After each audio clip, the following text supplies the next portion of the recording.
નમસ્કાર મિત્રો આજે તમારી સમક્ષ 2026 મીન રાશિના જાતકો માટે 5 મહાભવિષ્યવાણી રાખવા જઈ રહ્યો છું, જે તમારા જીવનમાં અવશ્ય બનશે. અને આ દરેક વિશેષ ચર્ચા છે ને એ ચંદ્ર રાશિના આધાર ઉપર છે, કોઈ નામ ઉપર નથી. એટલે આપણી મીન રાશિ હોય તો આ વિડીયો સંપૂર્ણ જરૂર સાંભળજો. સાથે સાવધાની પણ ચર્ચા કરીશ અને આપના જીવનમાં શું લાભ થવાનો છે તે પણ ચર્ચા કરીશ. મિત્રો 2026 ગ્રહો ગોચરની દરેક સ્થિતિનું સંશોધન કર્યું, દરેક પ્રકારના ગ્રહોની સ્થિતિ જોઈ અને વિશેષ વિડીયો આ તમારી સમક્ષ મૂકવા જઈ રહ્યો છું. સૌથી પહેલી મહાભવિષ્યવાણી 2026ની કહું છું. ખાસ કરીને આપ સાવધાન થઈ જાજો. કયા માસની અંદર? તો કે ફેબ્રુઆરી માસ અને માર્ચ મહિનો.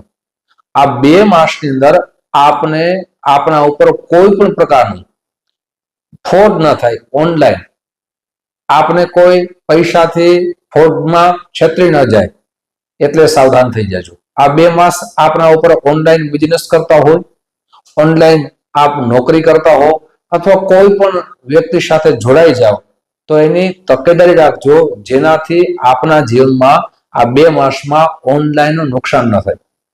સાથે આ 2 માસની અંદર આપ કોઈ બેંક ક્ષેત્રમાં આપની સાથે કોઈ પણ પ્રકારનું ફ્રોડ ન થાય, એ પણ સાવધાનીના માસ છે. આપ સાવધાન થઈ જશો તો નુકસાનથી અવશ્ય બચી જશો. મિત્રો, આવી જ સાવધાની કહેવા માટે તમારી સમક્ષ હું આ 5 મહાભવિષ્યવાણી રાખવા જઈ રહ્યો છું. જ્યોતિષનું કામ છે સાવધાનીની દરેક ચર્ચા કરવી, પોતાના યજમાન, મિત્ર, સગા સંબંધી બધાને સાવધાન કરવા, જેનાથી નુકસાનથી બચી શકે.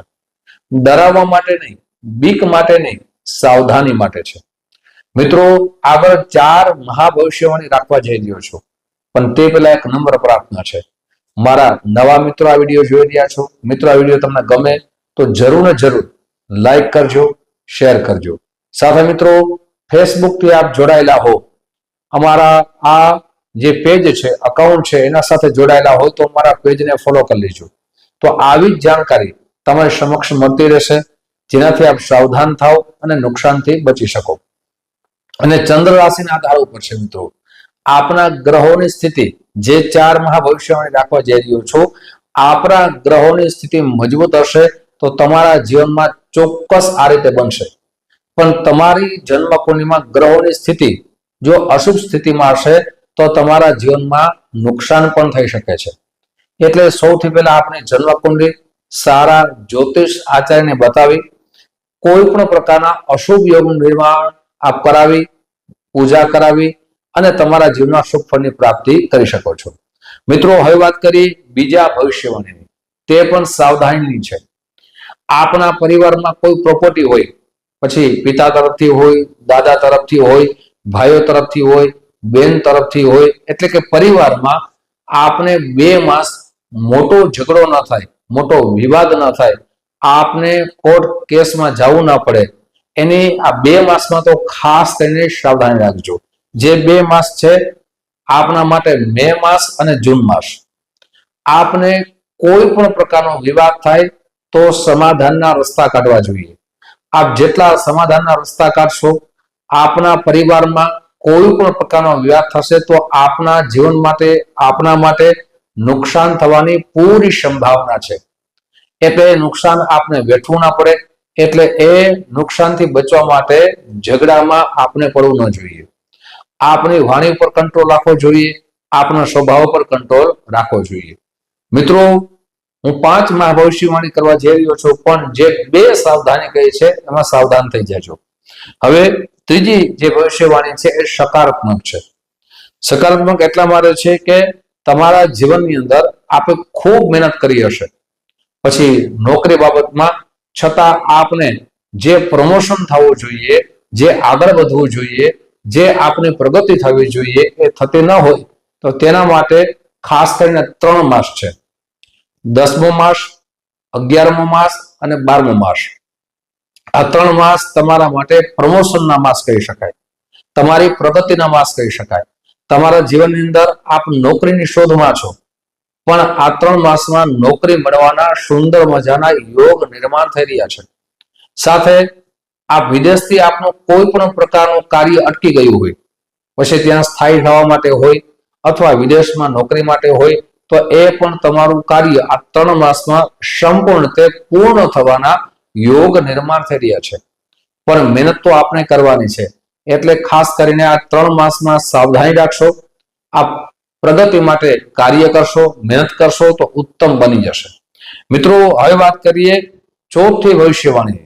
તો ચોથી ભવિષ્યવાણી પણ સકારાત્મક છે. તે તમારા વિવાહ માટે છે. 9મો મહિનો, 10મો મહિનો અને 11મો મહિનો, જે આ વિવાહની રાહ જોઈ રહ્યા હતા, વિવાહનું પાત્ર એટલે કે સારા પતિ અથવા સારા પત્ની સારી તલાશમાં હતા, આ 3 માસમાં તમારી એ જે રાહ છે પરિપૂર્ણ થશે. સાથે આપ જ્યાં પ્રસ્તાવ મુકતા હતા, એ પ્રસ્તાવ આપના સ્વીકાર કરતા ન હતા, એ પ્રસ્તાવ સ્વીકાર થવાના સુંદર મજાના યોગ નિર્માણ થઈ રહ્યા છે.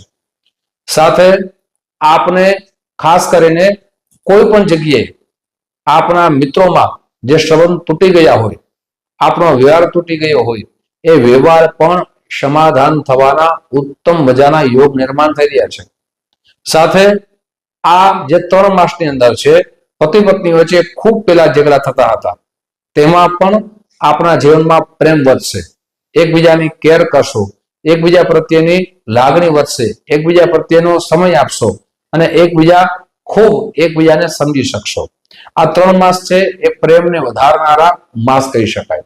હવે અંતિમ ભવિષ્યવાણી, લાસ્ટ ભવિષ્યવાણી, 5મી ભવિષ્યવાણી, જે ખૂબ જ મહત્વની છે. ઓગસ્ટ માસમાં આપના સપના પૂરા થવાના છે.